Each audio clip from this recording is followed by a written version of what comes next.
नमस्ते दोस्तों और स्वागत है माइक्रोबायोलॉजी की दुनिया में। यहां हम उन ऑर्गेनिजम्स के बारे में जानेंगे जो इतने छोटे होते हैं कि हम उन्हें अपनी आंखों से नहीं देख सकते।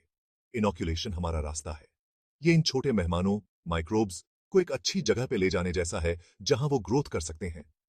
जरा सोचो, अगर दही, पनीर या रोटी ना हो, ये सब माइक्रोबियल वर्ल्ड के तोहफे हैं जो इनोक्यूलेशन से पॉसिबल हुए हैं। लैब्स में माइक्रोब्स को स्टडी करने के लिए इनोक्यूलेशन बहुत जरूरी है। इससे हम उन्हें ग्रो कर पाते हैं, उनके बारे में सीख पाते हैं और जान पाते हैं कि वो हमारी जिंदगी को कैसे अफेक्ट करते हैं। बीमारियों को समझने से लेकर जान बचाने वाली एंटीबायोटिक्स बनाने तक, इनोक्यूलेशन ही वो नींव है जिस पर माइक्रोबियल वर्ल्ड की हमारी नॉलेज टिकी है। तो चलिए इनोक्यूलेशन के अलग अलग तरीकों को एक्सप्लोर करते हैं और इन इनविजिबल लेकिन पावरफुल लाइफ फॉर्म्स को समझते हैं। हमारा पहला पड़ाव, पोर प्लेट मेथड, जो जितना एलिगेंट है उतना ही इफेक्टिव भी। सोचो, एक हल्की बारिश हो रही है और हर बूंद में जिंदगी की संभावना है। पोर प्लेट मेथड भी ऐसा ही है। हम लिक्विफाइड अगर मीडियम से शुरू करते हैं, एक न्यूट्रिएंट रिच जेली जो हमारे माइक्रोब्स के लिए घर जैसा है। इसमें माइक्रोब्स वाली सॉल्यूशन की थोड़ी सी मात्रा मिलाई जाती है। ये दोनों अच्छे से मिक्स हो जाते हैं। फिर इस मिक्सचर को एक स्टेराइल पीटरी डिश में डाल दिया जाता है जो एक फ्लैट राउंड कंटेनर होता है। जैसे जैसे आगर ठंडा होता है और जमता है, यह माइक्रोब्स को अपने अंदर ट्रैप कर लेता है। हर माइक्रोब अब अपने आगर वाले घर में मल्टीप्लाई होना शुरू कर देता है और एक कॉलोनी बनाता है जो आइडेंटिकल सेल्स का एक विजिबल समूह होता है।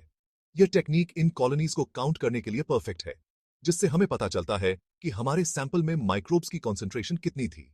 लेकिन अगर हमें अपने माइक्रोब्स को पूरी सरफेस पर फैलाना हो तो चलिए स्प्रेडिंग मेथड के बारे में जानते हैं।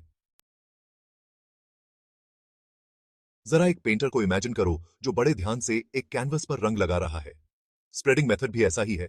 यह हमारे माइक्रोबियल दोस्तों को सॉलिडिफाइड आगर प्लेट की सरफेस पर समान रूप से फैलाता है। माइक्रोब्स वाले सैंपल की थोड़ी सी मात्रा को आगर की सरफेस पर धीरे से पाइपेट किया जाता है। फिर एक स्टेराइल स्प्रेडर जो टी शेप टूल होता है, उससे आगर पर अच्छे से फैला दिया जाता है।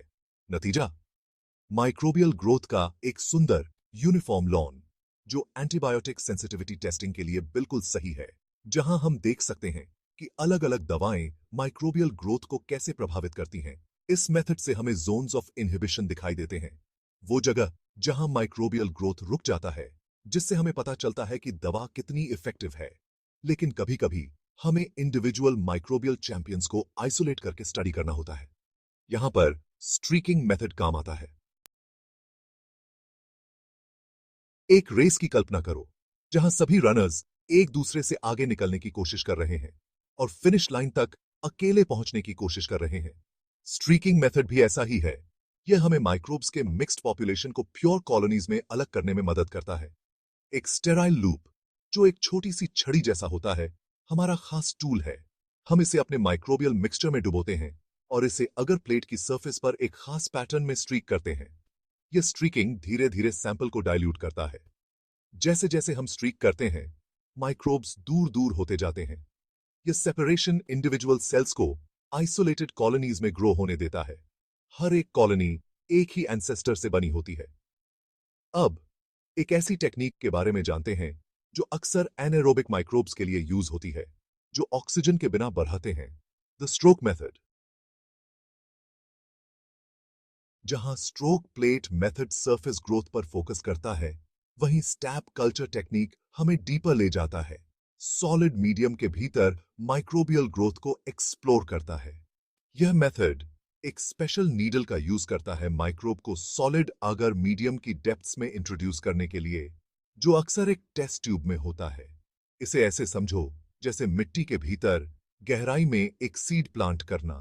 स्टैप कल्चर मेथड हमें ऑक्सीजन लिमिटेड एनवायरनमेंट में माइक्रोब्स के ग्रोथ कैरेक्टरिस्टिक्स का स्टडी करने की परमिशन देता है, जो वेरियस नेचुरल हैबिटेट्स में पाई जाने वाली कंडीशंस को मिमिक करता है। यह टेक्निक एनारोबिक बैक्टीरिया को आइडेंटिफाई करने के लिए पर्टिकुलरली यूजफुल है, जो ऑक्सीजन की एब्सेंस में थ्राइव करते हैं।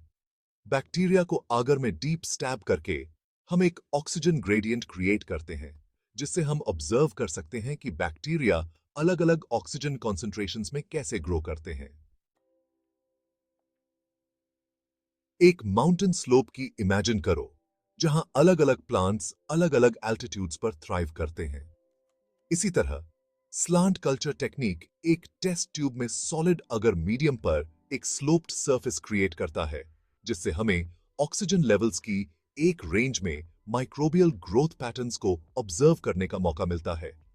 इस मेथड में अगर मीडियम को एक एंगल पर सॉलिडिफाई किया जाता है, जिससे एक स्लांटेड सरफेस बनती है। फिर माइक्रोब्स को इस सरफेस पर इनोक्यूलेट किया जाता है और समय के साथ उनके ग्रोथ को ऑब्जर्व किया जाता है। Slant culture method oxygen availability का ग्रेडियंट प्रोवाइड करके एक यूनिक एडवांटेज प्रदान करता है। स्लांट के टॉप पर, जहां ऑक्सीजन अबंडेंट होता है, हम एरोबिक बैक्टीरिया के ग्रोथ को ऑब्जर्व करते हैं। जैसे जैसे हम स्लांट से नीचे जाते हैं, ऑक्सीजन लेवल्स डिक्रीज होते जाते हैं, जिससे फैकल्टेटिव एनारोब्स को फ्लरिश होने का मौका मिलता है। Life without air, understanding anaerobic culture methods. सभी माइक्रोब्स को ऑक्सीजन पसंद नहीं होता है। दरअसल कुछ के लिए ऑक्सीजन टॉक्सिक होता है।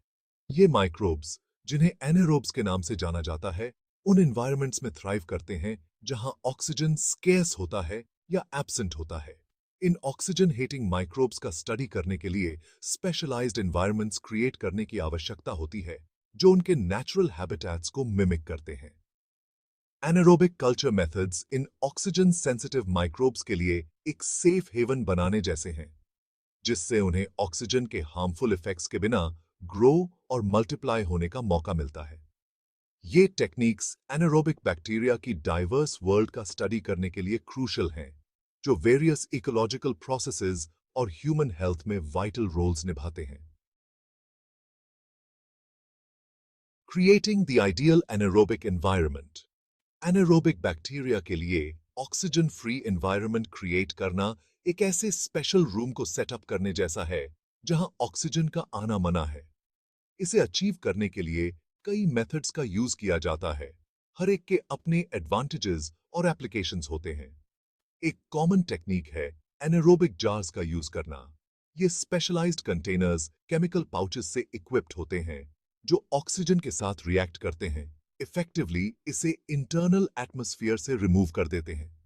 एक और मेथड में एनारोबिक चेंबर्स का यूज करना शामिल है, जो ग्लव बॉक्सेस होते हैं, जो एक इनर्ट गैस से भरे होते हैं, आमतौर पर नाइट्रोजन और कार्बन डाइऑक्साइड का मिक्सचर। ये टेक्निक्स एनारोबिक बैक्टीरिया के यूनिक फिजियोलॉजी और मेटाबॉलिक पाथवेज का स्टडी करने के लिए एसेंशियल हैं। Unveiling microbial secrets. Colony morphology on different media. Colourful candies से भरी एक प्लेट को देखने की इमेजिन करो। हर एक का शेप, साइज और टेक्सचर यूनिक है। इसी तरह अलग-अलग कल्चर मीडिया पर ग्रो होने वाले bacterial colonies distinct characteristics exhibit करते हैं, जो उनकी आइडेंटिटी के बारे में वैल्यूएबल क्लूज प्रदान करते हैं। कॉलोनीज के इस विजुअल एग्जामिनेशन को कॉलोनी मॉर्फोलॉजी कहा जाता है। माइक्रोबायोलॉजिस्ट्स कॉलोनी मॉर्फोलॉजी का यूज करके वेरियस टाइप्स के बैक्टीरिया के बीच डिफरेंशिएट करते हैं। कॉलोनीज का साइज, शेप, कलर और टेक्सचर यूज किए गए बैक्टीरिया के टाइप और ग्रोथ मीडियम के आधार पर वेरी कर सकता है। इन कैरेक्टरिस्टिक्स को केयरफुली ऑब्जर्व करके हम पॉसिबिलिटीज को नैरो डाउन कर सकते हैं और एक सैंपल में मौजूद बैक्टीरिया को आइडेंटिफाई कर सकते हैं। Shape and size, the telltale science of microbial identity. दूर से ही अलग-अलग टाइप्स के ट्रीज को आइडेंटिफाई करने की कोशिश करने की इमेजिन करो। आप उनके ओवरऑल शेप को देख सकते हैं, चाहे वे टॉल और स्लेंडर हों या शॉर्ट और बुशी। इसी तरह बैक्टीरियल कॉलोनीज का शेप और साइज मौजूद माइक्रोब्स को आइडेंटिफाई करने में इंपॉर्टेंट क्लूज हैं। कुछ बैक्टीरिया सर्कुलर कॉलोनीज बनाते हैं, जबकि अन्य इरेगुलर, फिलामेंटस या यहां तक कि राइजॉइड शेप्स क्रिएट करते हैं। कॉलोनीज के एजेस भी डिस्टिंक्टिव हो सकते हैं, अपीयरिंग स्मूथ, वेवी और लोब्ड। शेप और साइज में इन सटल डिफरेंसेस को केयरफुली ऑब्जर्व करके हम उन माइक्रोब्स की आइडेंटिटी और बिहेवियर के बारे में वैल्यूएबल इंसाइट्स प्राप्त करते हैं, जिनका हम स्टडी कर रहे हैं। Color and texture. Further clues. to unmasking microbes.